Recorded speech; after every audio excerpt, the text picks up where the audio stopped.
Families looking for SUVs have always had the Kia Sorento, a popular choice, in part because it kind of straddles the 2- and 3-row segments depending what you're looking for. It's been completely redesigned now. Let's see how it continues to fulfill that mission. Design inspiration for the new Sorento comes from Kia's Cross GT concept, and the car looks a lot up front like the new Sedona minivan, the redesigned one. The grille here sort of sweeps around into the headlights, which themselves kind of sweep back toward the front fenders there. Not a terribly interesting look, but pretty clean overall. One interesting feature down here are these fog lights, sort of this quadrant here. Kia's been doing that on a few of its cars. See what you think. Let's take a look at the back. The Sorento has 5 trim levels, this one here at the auto show, and SXL, top of the line. Very kind of horizontally oriented tail here. You've got a lot of layering between the stacked elements here coming all the way up into these tail lights here. Wraparound styling, again, a very clean design like up front. I see hints of Volkswagen back here, a little bit of the Dodge Durango, all very good looking cues, so not a bad look. Inside, a fairly basic shelf-like dashboard, but a large center screen here with Kia's UVO system. That means your voice. It's their multimedia system. And very straightforward controls below that.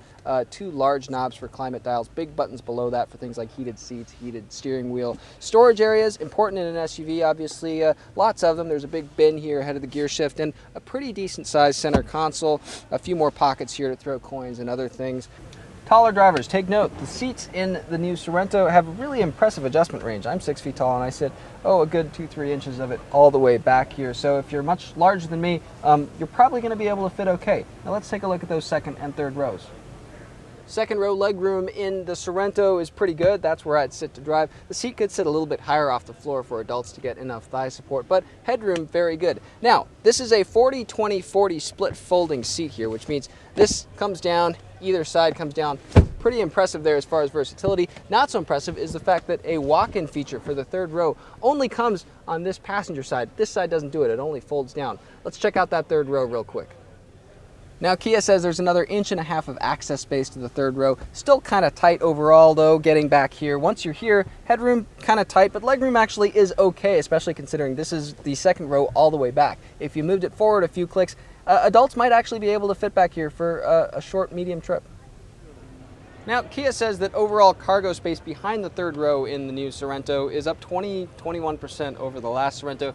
I gotta say, 20% better than terrible is still terrible because it's really tight back here. However, these seats fold down very easily with these straps. Head restraints tuck in right there, and the Sorento is one of the few SUVs on the market to have 2nd row seats that come down when you pull levers in the cargo area.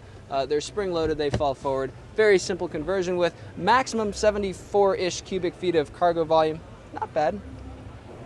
2 available 4-cylinder engines include a new 2-liter turbo 4-cylinder. There's also a V6, and towing capacity is all the way up to 5,000 pounds. The V6 you have to get if you want a 3rd row. All of that and more comes when the Sorento is available on sale at dealerships starting in February of 2015.